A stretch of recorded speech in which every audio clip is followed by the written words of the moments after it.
Welcome, Damon Suede, to Duke University. I'm Katharine Ashe.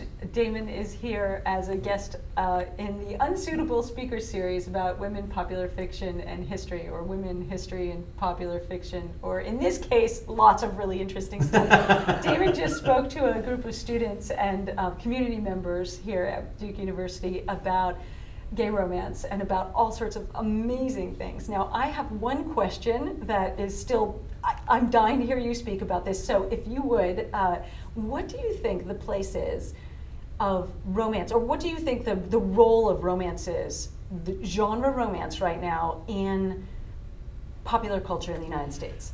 Big question. I know it's a gigantic question. I love, I'm a talker, so I don't mind that.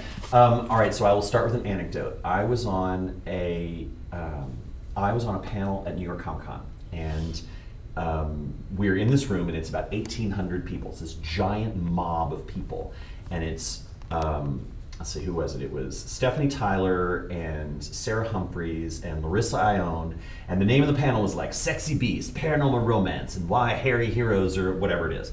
And so we're sitting there, and we're going through and talking about all this stuff, and everyone's kind of edgy and nervous because they're comic fans. And I sort of stopped and I said, show of hands, how many of you read romance? And like 3 people raised their hands. And then I said, okay, how many of you read stories where a couple has powers and they fall in love and they have a happy ending? And all the hands went up. And I was like, mofo, you're all reading romance. You're reading a romance novel.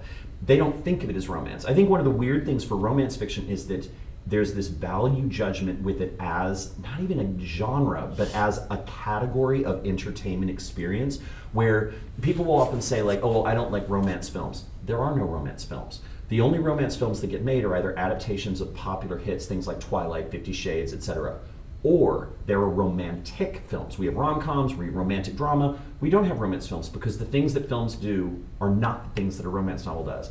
And so we have this weird thing where we're like, if you remember Barbarella, in Barbarella there was this bubbling mush under the city called the matmos, which was like the thing that the You were not going to call romance the matmos.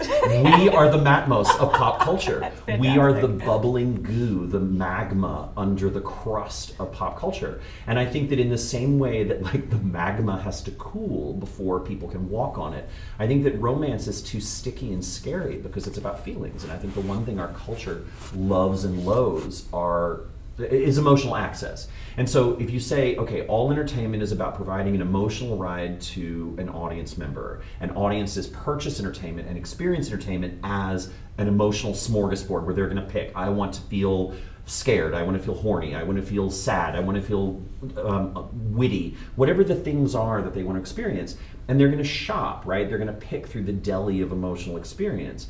Romance is inherently legible emotionally in a way that everyone can relate to. Everyone has feelings for other people. Everyone believes that relationships make things more powerful. What romance does is romance says, no, not just relationships make things more powerful, that romance is possible. It is that romance is essential for the hope for human civilization. And so there's this anchor. Why are we so hesitant to I think not we. No, not we as a culture. Community. We as a culture. Why are we as a culture? Why can we show a gun on TV and not a penis? Exactly. Why is Janet Jackson's breast a problem, but a bunch of men beating each other up on a field is not? You know. Or by the same token, like, why are we so terrified at the idea of any kind of intimacy that two dudes kissing is terrifying, even if they're both straight dudes, even if they're joking? That is so anxious that people will laugh uproariously at the idea that there might be homoerotic content.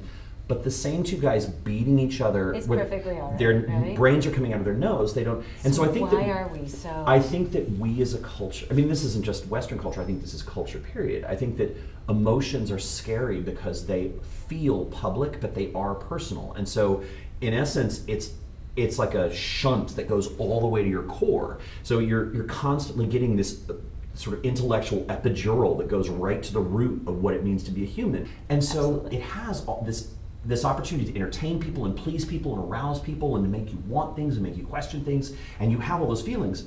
But it also is analyzing all of these thoughts, like all of these little threads intellectually of human potential, of human perspective, are woven through it. And so like you look at something like paranormal romance, which also becomes not just a genre that's about female empowerment or about the occult or anything else, but it actually winds up being a genre that's really about the possibility of power in, like, agency in our interactions that goes beyond sort of, I have a choice, I want things. It actually goes to the idea that all of us have secret forces, secret powers, secret entities around us.